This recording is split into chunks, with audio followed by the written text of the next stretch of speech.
అద్భుతంగా కృషి చేశావు. 2 రాష్ట్రాల్లో కలిపి కూడా ఇప్పటి వరకు మొత్తం 39 సంవత్సరాలు అబ్బాయిలే ఫస్ట్ టైం చరిత్రలో ఈ అమ్మాయి ఫస్ట్ మార్క్. That's great. మీకు ఎలా ఉంది చెప్పండి. హ్యాపీగా ఉంది సార్. ఎప్పుడో మీ సినిమా చూసి పెరిగిన వాళ్ళం సార్. ఫాదర్ మోటివేట్ చేయడం కోసం చెప్పేసి నువ్వు బాగా చదువు అన్న, మళ్ళీ మనకి ఏప్రిల్ మే అటెంప్ట్స్ ఉంటాయి కదా, దాంట్లో ఏదో ఒక ఎగ్జామ్ మంచి టాప్ మార్క్స్ తెచ్చుకుంటే నువ్వు కంపల్సరీగా మనందరికి ఇన్స్పిరేషన్ చిరంజీవి గారి దగ్గరికి వెళ్దాం, మనం బ్లెస్సింగ్స్ తీసుకుందాం మోటివేట్ చేయడం జరిగింది. ఇప్పుడు నెక్స్ట్ ఏం చేయాలి అనేది పాప? బీటెక్ తో పాటు సివిల్స్ కి ప్రిపేర్ అవ్వడం అనుకుంటున్నాను. Okay, excellent. ఓకే, చూడాలని మాకు ఉంటుంది.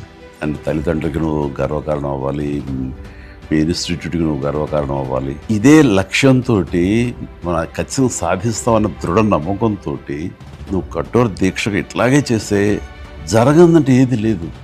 నేను అందుకు చిన్న ఎగ్జాంపుల్. నువ్వు చాలా మంచి పని చేస్తున్నావు. ఆడబిడ్డ ఏం చదివిస్తామని అని కాకుండా మంచి ఎడ్యుకేషన్ ఇచ్చారు. ఎప్పుడు ఏ అవసరం వచ్చినా సరే మీ బ్రదర్ని అనుకున్నాం, మీ ఇంటి పెద్దను అనుకున్నాం, నా దగ్గర అడగటానికి ఏమి సంకోచం